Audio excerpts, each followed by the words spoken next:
Like, can they? But that's a whole different discussion. I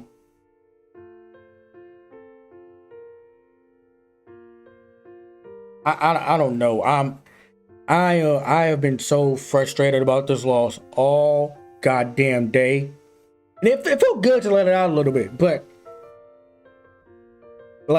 like I said, where do we go from here? Because I mentioned we had almost 150 recruits there from multiple classes. So multiple classes of kids saw us get our ass whooped. You don't think that's not gonna have an effect? Man, fuck out of here. And at home is a whole different feeling. But like I said, Ryan Day has only lost 5 games in his career, and 2 of those have been to Michigan. That's a problem. That's a problem. I don't think y'all understand how crazy this rivalry is. I really don't think y'all understand how crazy this rivalry is. Ohio State fired their second, literally the guy who's second in all-time wins for football, for winning as head coach in football, because he kept losing to Michigan. Ryan Day's job is not on a, well, shit. It is on the hot seat. Fuck am I saying? It's on the fucking hot seat. He loses to Michigan again next year. I don't give a fuck if it's a close loss or it's another loss like what we just saw yesterday. By the time it's in, it'll be Sunday. He loses again to Michigan, he's gone. He's gone. I don't give a fuck about his record. He loses again like this to Michigan for 3 straight years, he is gone.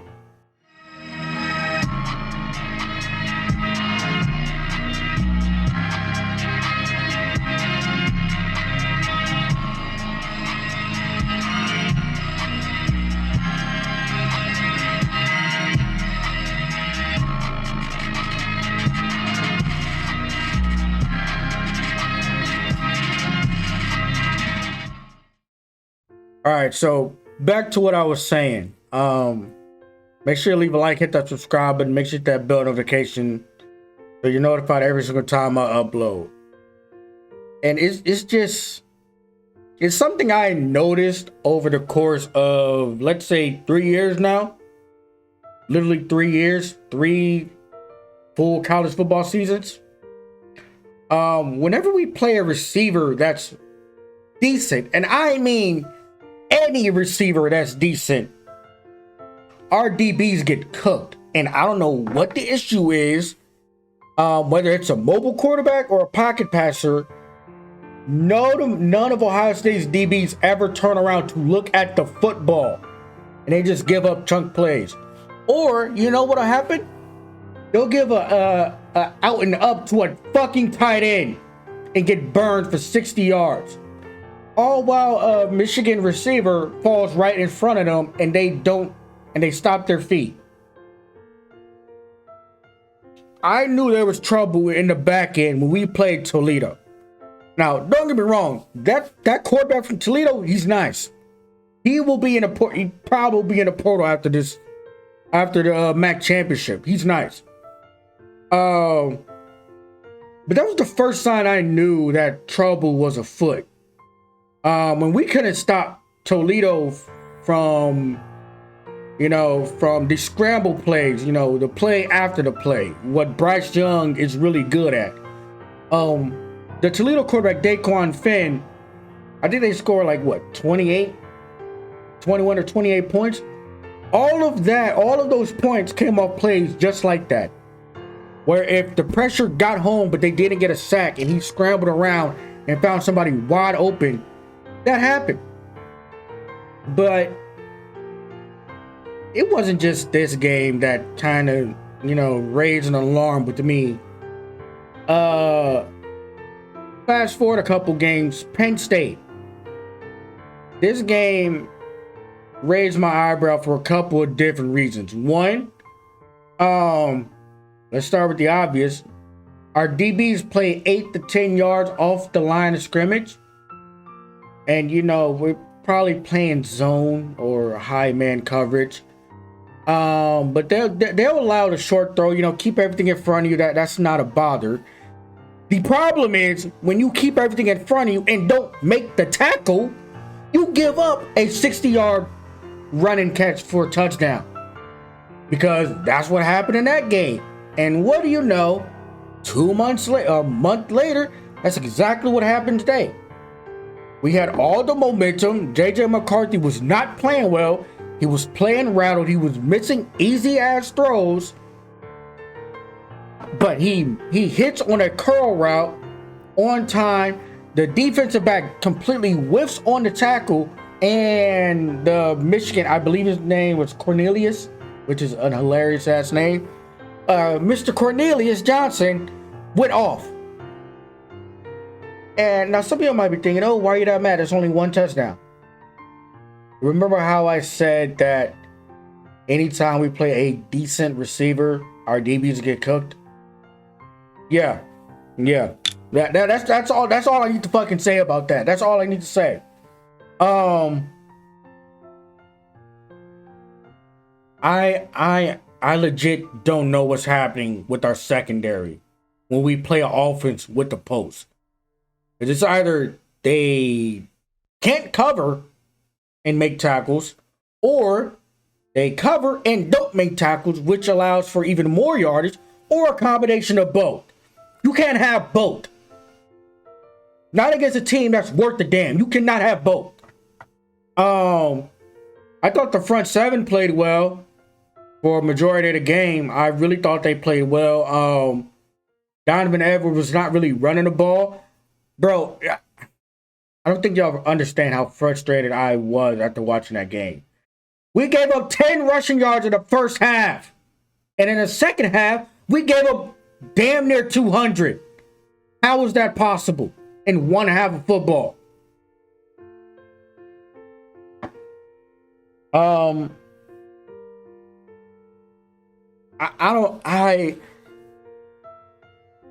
don't know, man. It's like, and I'm sticking with the defense for now. I honestly don't know what we need to do. Now I know some of that is because we just flat out missed in recruiting.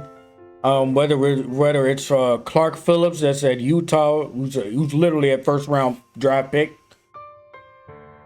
or any other DB that's from Georgia or Florida, that'll basically commit to us all the way up until signing day and then flip at the last minute, which, you know, nil. That happens now. All right, I guess. But I'm not understanding what we need to do on defense to, I guess you could say, protect our defensive backs. I don't know how our defensive back room has fallen off like a complete cliff. Like, the front seven improved this year. Like you could tell there was a vast improvement. You could tell they were improved up front, which was great. But you can't just be allowing basic coverage busts and letting people be wide open. Any college quarterback can make a throw to a dude that's wide fucking open. And then you let it happen all game? No. See, once or twice, it's probably on the player. But all game, that's coaching. That's coaching at that point. That's coaching. Let's go to the offense before I completely lose my mind. This has been something that's been an issue that I've noticed, but I didn't think it would be that big of an issue. The self-inflicted, no, you know what? Not even that. I want to start off with this, which really pissed me off today. This is not on the highest of pecking order as to why I'm mad at the offense today, but this is one of the issues. Why the fuck did Dallin Hayden only get a couple of touches and it took into the fourth quarter for that to happen? Dallin Hayden ran for 150 yards just last week, in the second half alone. And he really didn't get touches at all today. Why? I know I guess the running back we used today was Chip, who's a converted linebacker. who converted from being a running back at Arizona State. And I mean, it's cool. I mean, we had running back injuries, but the one running back that's the most healthiest out of everybody that's still there didn't really get touches until we was down 11 and 14. That's odd. Okay, that's odd. Another thing that's odd. How many targets and/or catches did Marv have in that second half? Because nobody else was either, well, not that. It's like we went away from Marv when it was clearly working and Michigan had no answer for him at all. We didn't even try and give him a jump ball so we can get a pass interference, because there was some holding and pass interference that just went completely uncalled. But at the end of the day, the receivers still have to get open. They have to make catches. They have to give the quarterback somewhere to throw the football to. And I just felt like we went away from Marv for no apparent reason whatsoever. Another thing that really pissed me off today is that we forced throws to Cade, to Stover today. And don't get me wrong, he's a good tight end, but it's not like he's Travis Kelce and he's gonna make you miss when we run a fucking tight end screen in the red zone.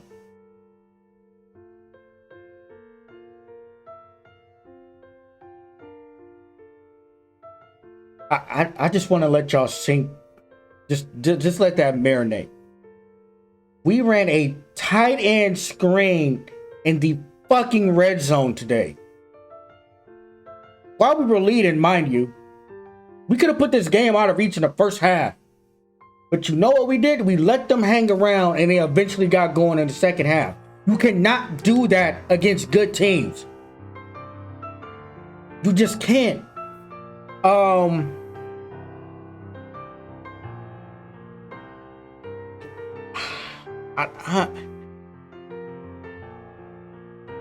I guess here's my real gripe with this. And this is going on to Ryan Day and the coaching staff. Mostly on Ryan Day. We've had, I believe, this is a stat on Twitter, and I went back and looked. In the last 2 weeks alone, we've had 20 penalties. How you aren't going to beat anybody when you're constantly shooting yourself in the foot? It's like every time we got momentum, false start. Every time we got momentum, hold. Every time we got momentum, oh, let's do a hold and a fucking personal foul on the same play. And both counted. How the hell is that even possible? Oh, and that's another thing I want to say. How many fucking personal fouls and unnecessary roughness calls did we get today? That's purely on coaching. That's purely on coaching. Guys can't control their own emotions in between the lines of the whistle? The fuck is going on?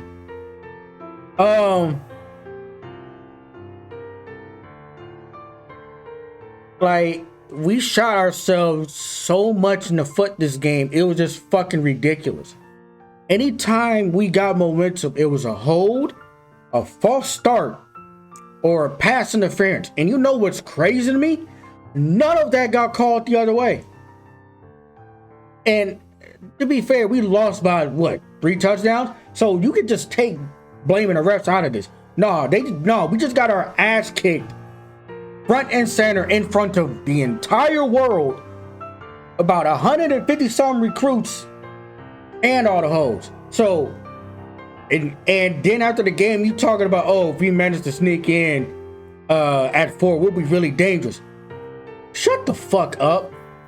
Shut the fuck up. Because I'm gonna be honest, they're not gonna put Michigan at number 1 for a possible rematch. They're not gonna do that. Because I guarantee you, if Georgia kicks the shit out of LSU, which is very possible, they're going to keep them at number 1. So you mean to tell me after the shit I just seen against Michigan, you mean to tell me we're going to fare better against a better defense and better linemen at Georgia. You have mutants at tight end. Yeah. Just shut the hell up for the foreseeable future. Because no. Shut all this shit down and go play Oregon in the fucking Rose Bowl. Which I'm not even excited for the Rose Bowl, because you know why? In my lifetime, I've seen us get smacked in a national championship game 3 times. 3 times, mind you. What was it? Was it the Tebow year Florida teams? Or was that the guy before him? You know, it might have been the guy before him. But either way, we got smacked by Urban Meyer, ironically. Then we got smacked literally the next year. We went back-to-back in the national championship and got smoked twice by Florida and LSU. Yeah, but I mean, and you know, our next time in the Natty we win, and then our next appearance in the Natty we get smacked by a fucking all-world Bama team, which is insane. But here's my issue with this. Like I said, I've seen us get smacked in a national championship. Those don't bother me, because you know how many teams would kill to be in a national championship game? At least we fucking made it there. But these back-to-back losses to Michigan is just flat out embarrassing. Like, it's one thing to get smacked in a national championship game, but it's another thing to get smacked by your rival in back-to-back years. When you have the talent advantage, that's what makes it worse. You have the talent to destroy the other team, and you get completely outcoached and outplayed in back-to-back years. And this is after you made wholesale changes and you're at home and there's good weather. So all the excuses are out the fucking window, and you get outcoached and outplayed again. Where do we go from here? Buckeye fans, Buckeye Nation, where do we go from here? Because I'm looking at it as I'm giving Ryan Day the side eye, because now I'm like, okay, we lost to a Clemson team in 19 we should have destroyed. Forget that bullshit ass targeting and the bullshit catch and fumble, scoop and score that somehow got overturned, when every ref known in America said, no, that's catch and fumble. Let's just ignore all that. We still gave up a big ass run to Trevor Lawrence and Travis Etienne, which I'm now noticing is a thing whenever we lose with Ryan Day as head coach. Is that we'll play spectacularly in the first half, and you know, it's a back and forth game. And then in the second half, we just run out of gas, which is highly concerning to me. It happened in Oregon. It happened with the Oregon game. It happened last year with Michigan, and it happened again. So where do we go from here, Buckeye fans? Because I don't know if y'all noticed, but to lose to Michigan is one thing. You know, lose a close game. You know, that's, you know, lose a close game on a game-ending field goal. You know, it's a 3-point loss, 7-point loss. It's a close, contested game. You get your shit kicked in back-to-back years when you have the talent advantage and it's favored twice. And you have multiple draft picks that might be going first round in both years, and you don't even reach the playoffs. You don't even win the conference. That's coaching. It falls squarely on Ryan Day. And I know some fans might take this the wrong way, but personally, I don't give a flying fuck about his overall record. I really don't. Because when you tell us your goal is to beat Michigan, win the Big Ten, and contend for a national title. And for 2 straight years, you get your ass kicked by the team that's going to the playoffs. Like Michigan is a lock at this point for the playoffs. You get your ass kicked. And, you know, it's one thing to get your ass kicked by Iowa or Purdue on the random ass blue moon on the goddamn miracle out of body performances. That's one thing. You get your ass kicked twice by a rival in back-to-back years. Something in the milk ain't clean. Now, don't get me wrong. When we had Urban Meyer and we were smacking around Michigan, it wasn't like Harbaugh's a bad coach. No, Harbaugh's a great coach. They just didn't have the talent. Some of those games, the ball bounced the other way. Because I guarantee you, if they had J.J. McCarthy back then in some of those games, they would have won. Like, it is what it is. Like, so I really don't know where we go from here. And that's the most concerning part of this whole thing. Like, last year, we knew we had to make changes. Like, okay, this defense got to get changed.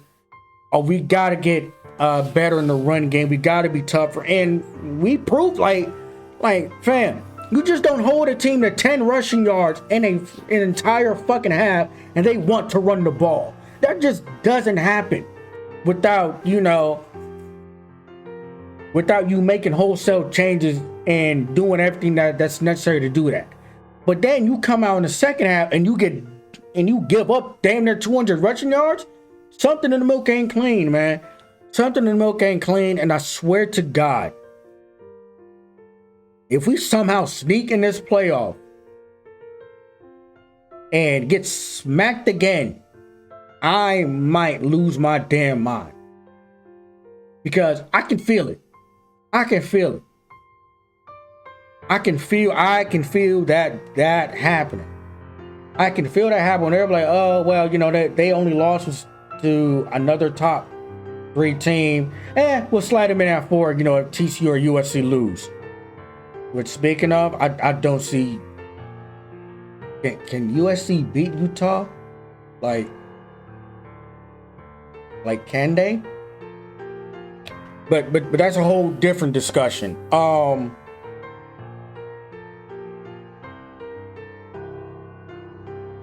I don't know. I have been so frustrated about this loss all goddamn day, and it felt good to let it out a little bit. But like I said, where do we go from here? Because I mentioned we had almost 150 recruits there from multiple classes. So multiple classes of kids saw us get our ass whooped. You don't think that's not going to have an effect? Man, fuck out of here. So, like I said, I'm rambling at this point, but I don't know where we go from here as a program. I really don't. I'd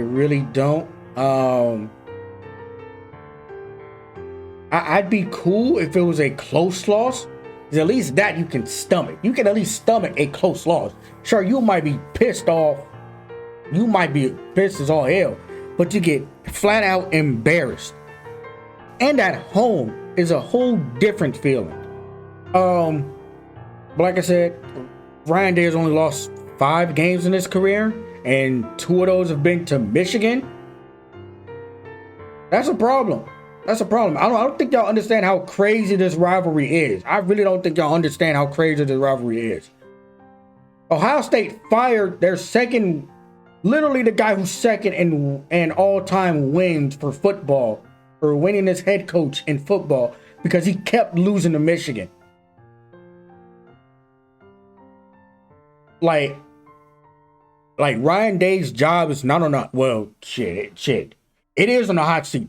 Fuck am I saying? It's on the fucking hot seat. He loses to Michigan again next year. I don't give a fuck if it's a close loss or it's another loss like what we just saw yesterday. Because by the time it's in, it'll be Sunday. He loses again to Michigan. He's gone. He's gone. I don't give a fuck about his record. he loses again like this to Michigan for 3 straight years, he is gone. Because I don't know if y'all remember, Harbaugh was about to get fired. Harbaugh was going to get fired in 2020 had they played that game. Had COVID not canceled that Ohio State-Michigan game in 2020 during a weird-ass COVID year, Harbaugh was getting fired. Because remember that next offseason, they basically cut down his pay and he had to bring in, I guess whoever's DC at the Ravens now, you know, with his brother. But he had to make wholesale changes. Had they played that Ohio State-Michigan game in 2020, Harbaugh was getting fired. Let me sink that in. They were going to fire a winning head coach because he could not beat Ohio State. And if you don't, and if you're, and y'all are crazy if you do not think that the same shit could happen the other way. Let Ryan Day lose to Michigan again. I guarantee you he's gone. Let this shit happen again. Now I'm gonna go to sleep because I gotta get out of here. If you Buckeye Nation, what the hell do we do? If you made it this far, please make sure you leave a like, hit that subscribe, and make sure that bell notification notified every single time I upload. And I'll see y'all when I see y'all. It might be during the playoff games, it might be during the Natty. If I can get off work one of these days. I'm basically trapped in the 360 deal in the warehouse. This shit is unbelievable. But I'll see y'all when I see y'all. Peace.